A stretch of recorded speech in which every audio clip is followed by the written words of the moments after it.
Hello everyone, welcome to my channel Edu2Fly. In this video, we are going to study the ordinal utility approach, also the indifference curve which comes under this approach. So why are we studying this approach? This is because the modern economists disregarded the concept of the cardinal measure of utility, where we could measure the utility in numbers. Okay, now they were of the opinion that the utility is a psychological phenomena, so it is impossible to measure it.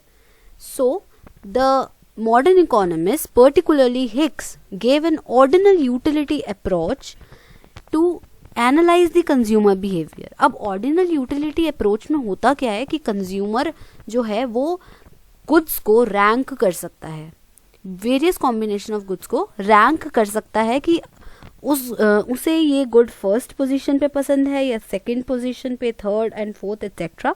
It means that consumer के पास अगर fruits हैं तो वो Apple को ज़्यादा like कर रहा है या बनाना को ज़्यादा लाइक कर रहा है.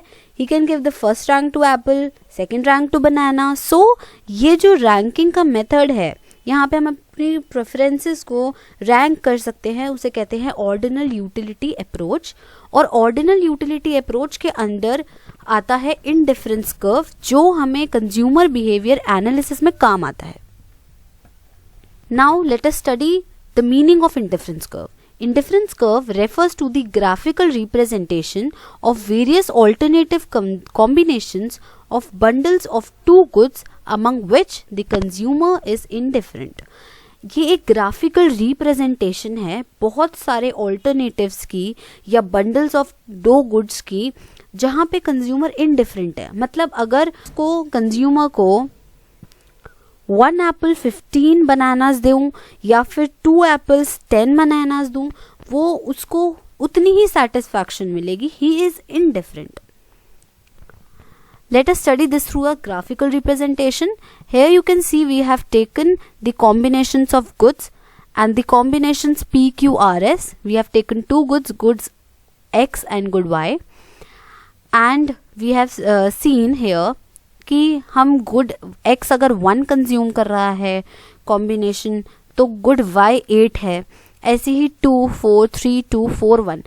ये जो बंडल्स हैं 1,8 के कोऑर्डिनेट्स जो हमने यहाँ पे पुट करे हैं, ये जितने भी बंडल्स हैं, यहाँ पे कंज्यूमर इनडिफरेंट है. तो अगर हम इसको प्लॉट करते हैं तो हमें कुछ ऐसी शेप मिलती है, और इस शेप, ये this is a convex shape, और ये हमारा इंडिफरेंस कर्व आ जाता है. It is a convex shape and downward sloping curve. अब सबसे ज़रूरी बात जो इंडिफरेंस कर्व पढ़ते हुए हमको याद रखनी होती है, that is the monotonic preferences. अब मोनोटोनिक प्रेफरेंसेस होता क्या है? It means that a rational consumer always prefer more of a commodity as it offers him a higher level of satisfaction. कोई भी एक रैशनल कंज्यूमर होगा, वो उसकी मोनोटोनिक प्रेफरेंस होगी, मतलब वो हमेशा ज़्यादा प्रेफर करेगा किसी गुड का, क्योंकि उसको ज़्यादा सेटिस्फैक्शन मिलेगी. फॉर एग्जाम्पल यहाँ पे अगर हम देखते हैं, हमारे पास दो बंडल्स हैं 10A 10B and 10A 7B. Here the consumer will choose the first bundle as it is giving him more satisfaction. हमें ये देखना है कि कंज्यूमर का जो प्रेफरेंस है वो more of one, at least one good हो and no less than the other good as compare to the other bundle, अगर हम दो बंडल्स में कंपैरिजन कर रहे हैं. Next we are going to study the indifference map. So what is the indifference map? Indifference map refers to the family of indifference curves that represents the consumer preferences over all the bundles of two goods. यहाँ पे indifference curve 1, 2 and 3 show हुए हैं हमें यहाँ पे graph में, and X और Y axis पे हमने good X and good Y लिया है. तो अगर हम 3 या फिर 3 से ज़्यादा अगर इंडिफरेंस कर्व्स को एक ही ग्राफ पे प्लॉट कर रहे हैं, that is the indifference map. Now the marginal rate of substitution, what it is?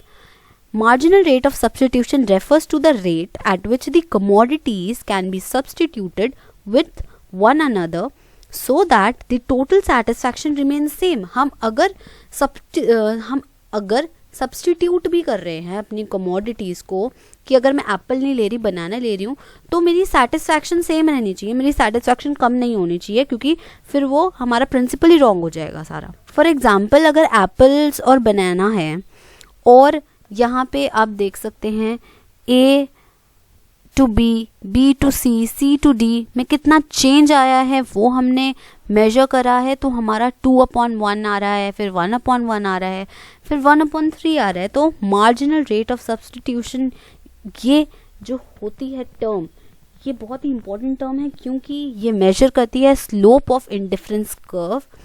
Marginal rate of substitution fall भी क्यों होती है? Because of diminishing marginal utility. And what was diminishing marginal utility?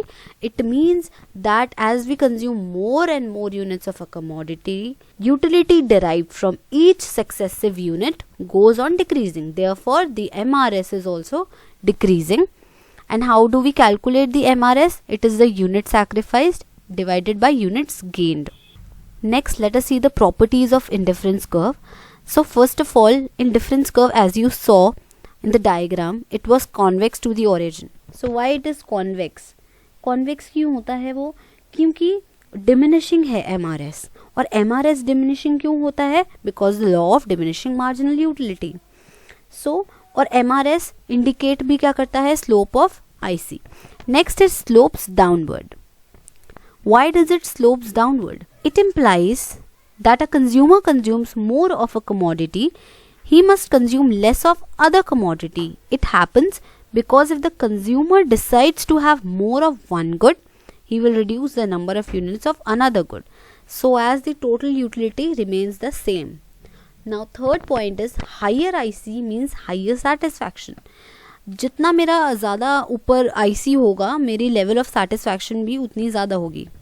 Last one is the indifference curves can never intersect each other, क्योंकि as two indifference curve can not represent the same level of satisfaction and they also cannot intersect with each other. It means only one indifference curve will pass through a given point on the indifference map.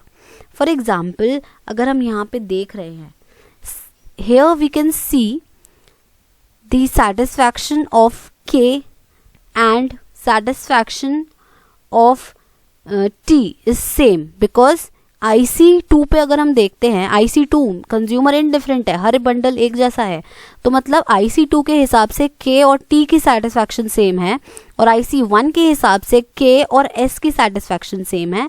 तो अगर हम देखते हैं तो उस हिसाब से तो S और T भी एक दूसरे के इक्वल होंगे, बट ऐसा पॉसिबल नहीं है क्योंकि ये दोनों ही डिफरेंट इंडिफरेंस कर्व पे लाई कर रहे हैं.